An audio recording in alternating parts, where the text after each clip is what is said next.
ETF IJS, um dos ETFs mais falados pelos investidores, mais de 4 bilhões de dólares sobre gestão patrimonial. Poxa, ele entregou 10% ao ano nos últimos 10 anos em dólar. Todo mundo gostaria de uma rentabilidade dessa, né? Mas será que você sabe tudo sobre esse ETF? Bom, eu vou te contar cada detalhe, provavelmente coisas que você nem sabia. E claro, lá no final do vídeo eu vou explicar o porquê que eu não invisto nesse ETF. Então, bora pro vídeo.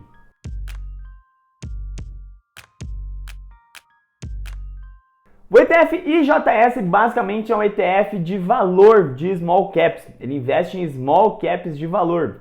Meu Deus do céu, Kaique, que é isso? Basicamente, toda essa história de ETFs de valor, que é o famoso Factor Investment, começou com um cara chamado Eugene Fama, um dos maiores gênios, na minha opinião, da história da humanidade. Brincadeiras à parte, mas pelo menos a história dos investimentos, com certeza esse cara ainda vai ser muito falado por aí. O que acontece? Ao longo da história dos investimentos, muitos pesquisadores tentaram explicar o que trazia realmente o retorno de determinadas carteiras. E aí, um dos primeiros estudos mais consolidados que ganhou diversos prêmios foi um tal de CAPM, que basicamente explicava a rentabilidade de uma carteira conforme a rentabilidade do mercado e a rentabilidade da renda fixa mais segura do país. Mas o problema desse estudo é que ele explicava somente 70% das rentabilidades. E aí essa teoria dizia que os outros 30% era aleatório.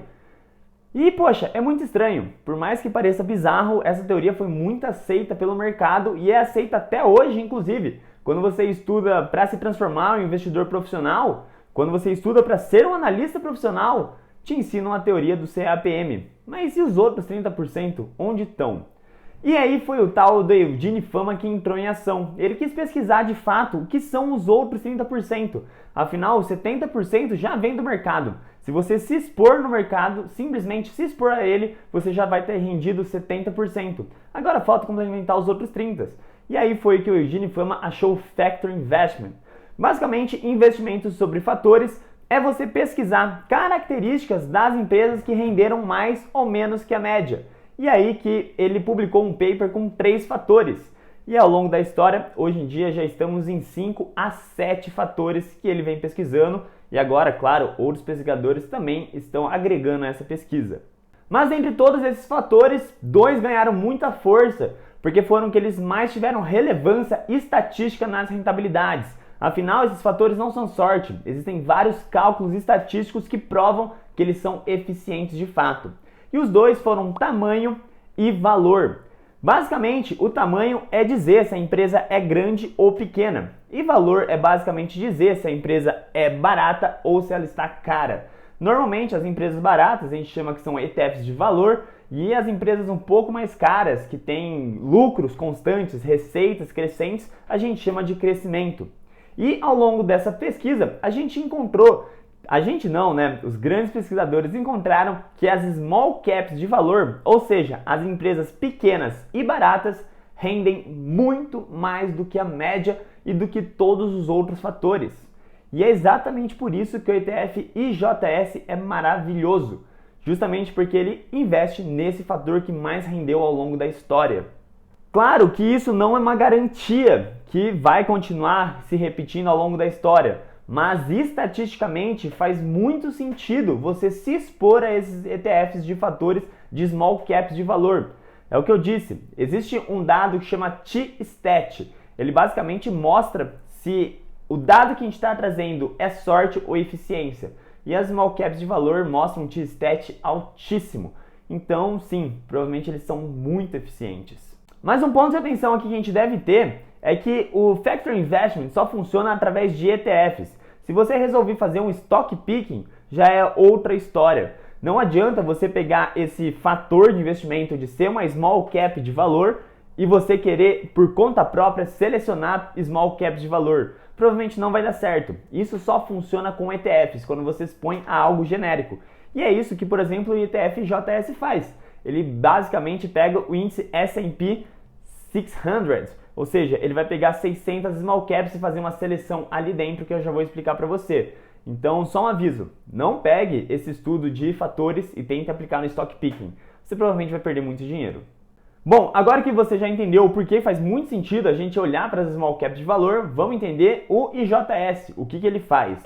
O primeiro erro que muitos investidores falam por aí, inclusive eu vi muitos vídeos no YouTube falando sobre isso, é que os ETFs IJS, eles pegam e investem em 600 small caps de valor. Isso é uma grande mentira. O ETF IJS, ele seleciona 600 small caps dentro dos Estados Unidos, através de um critério de seleção, e a partir dessas 600 small caps, ele vai dividir em 3 grupos, sendo que dessas 600, algumas vão para small caps de crescimento. Ou seja, essas small caps de crescimento saem do radar do ETF e ele investe somente nas outras, que se enquadram nas small caps de valor, ou seja, pequenas empresas que estão subprecificadas por um preço barato. E aí, só para você entender isso, atualmente o ETF IJS está investindo em 457 empresas e não 600, como muitas pessoas falam. Esse é o primeiro ponto que você precisa se atentar. Outro ponto muito interessante sobre o ETF IJS que a gente consegue ver é o valor. O valor, o ETF valor, significa que você vai investir em empresas mais baratas do que a média. E a gente consegue ver que isso realmente acontece. Se a gente pega esse gráfico aqui, mostra exatamente todos os fatores que eu citei para vocês aqui.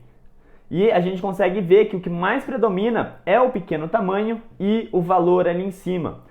Outro ponto que a gente pode provar ali com indicadores reais é o PL. O PL é um dos melhores indicadores de preço, um dos melhores múltiplos de preço que a gente pode utilizar para fazer essa comparação. Enquanto o ETF IJS tem um PL ali de aproximadamente 1,5, o PL do mundo, se a gente pegar a média global das empresas, a gente vê que ele está em 2,5. Ou seja, o ETF IJS basicamente é quase metade mais barato. Então, de fato, ele está sendo muito eficiente no que ele promete. Outra coisa que é muito importante a gente se atentar é se o ETF ele de fato está conseguindo rastrear o índice que ele segue, que ele promete seguir. E a gente consegue ver aqui que o ETF IJS está menos 0,31% abaixo do índice. Contando que isso aqui eles já tiram a taxa de administração, e a taxa de administração do ETF é 0,25, então significa que ele está apenas 0,06% abaixo do índice que ele promete traquear. E isso é excelente, é um traqueamento quase pareado, então para mim faz muito sentido. E por fim, um outro ponto aqui que eu quero citar sobre o ETF é lembrando que nos últimos 10 anos o próprio S&P 500 cresceu mais do que o IJS. O S&P 500, para que se você não sabe, é as 500 maiores empresas. Ele cresceu sim mais do que o IJS. Mas Kaique, você não disse que as small caps de valor crescem mais do que as big caps?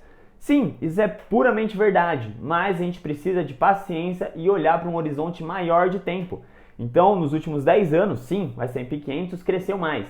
Mas se a gente olhar para os últimos 20 anos, o IJS cresceu muito mais.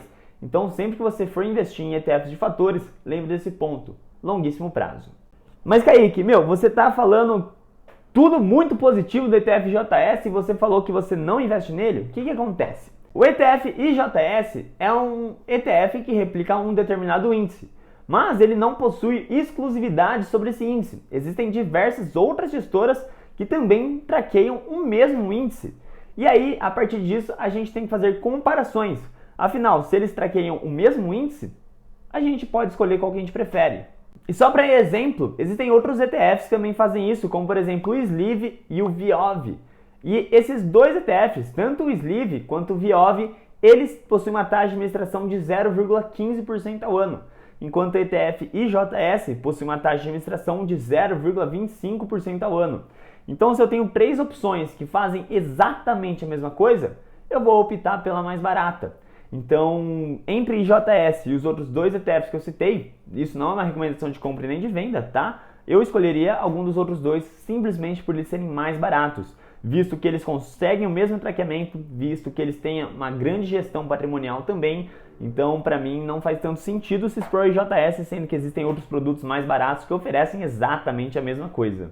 Mas e aí, você gostou desse vídeo? Você conseguiu entender cada detalhe sobre o ETF IJS? Se sim, não esquece de deixar o like aí, que isso motiva demais a gente a continuar produzindo vídeos, e se inscreve no canal. Todas as semanas a gente posta conteúdo aqui sobre ETFs. Normalmente a gente faz análises mais profundas para você entender cada detalhe de cada ETF.